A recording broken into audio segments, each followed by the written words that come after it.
À qui la faute ? Par Louise Cuneo, journaliste au Point. Cap ou pas cap ? En français, les lettres capitales sont une affaire de taille. Et pour être parfaitement lisible, la taille, ça compte. Bien sûr, le premier mot d'une phrase est toujours orthographié avec une majuscule. Tout comme les noms propres, qu'ils fassent référence à un prénom, un nom de famille ou même un lieu. Ainsi, dans la phrase « Pierre a pris l'avion pour New York », il est évident que Pierre et New York prennent des majuscules. D'ailleurs, si Pierre avait pris l'avion pour Colombey-les-Deux-Églises, chacun des mots composant ce nom de lieu aurait pris une majuscule également, à l'exception des prépositions et des articles. Ici, « les » aurait été écrit avec une minuscule. En revanche, s'il s'était envolé pour la mer Rouge, il aurait mis un petit « m » et un grand « r », car ce lieu est composé d'un nom commun et d'un nom propre qui forment ensemble une appellation complète. Il en va de même pour la reine Élisabeth, avec un petit « r » et un grand « e ». Et ce n'est pas tout, il existe de nombreux autres cas dans lesquels la majuscule s'impose. Les noms d'habitants prennent aussi une capitale, contrairement à l'adjectif qui y est associé, ou même la langue le cas échéant. Ainsi, les Anglais s'orthographient avec un grand A, mais la capitale anglaise ou parler anglais avec des petits A.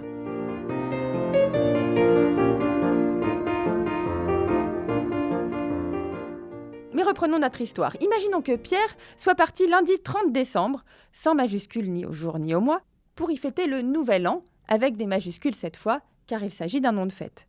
C'était il y a quelques années, et il est allé à New York en Concorde. Concorde s'écrira lui aussi avec une capitale, tout comme les marques, car il s'agit là du modèle de l'avion qui a fait l'objet d'un dépôt de brevet. La majuscule signale alors la propriété intellectuelle.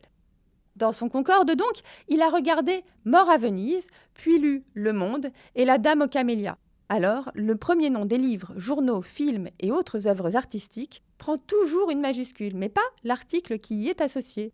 Le Monde s'écrira donc avec une minuscule à le et une majuscule à monde. La Dame aux Camélias, une majuscule exclusivement à dame. À moins que le titre ne forme une phrase comme « La guerre de Troie n'aura pas lieu ». Seul le premier mot, ici un article, prendra alors la majuscule. La guerre de Troie n'aura pas lieu.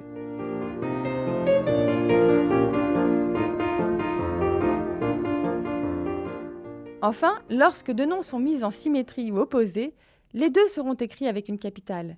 C'est le cas de « le rouge et le noir » ou « rouge et noir » prendront des majuscules.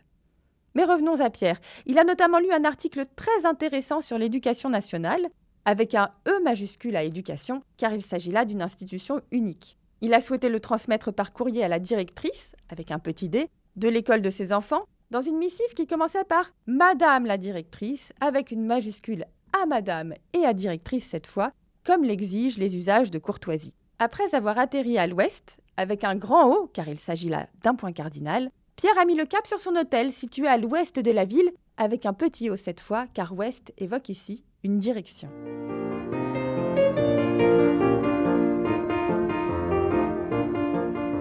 On notera enfin que l'Académie française, qui fixe uniquement l'orthographe de notre langue, émet également des recommandations grammaticales. La prestigieuse institution suggère d'accentuer les majuscules ou d'y inclure une cédille si le besoin s'en fait ressentir.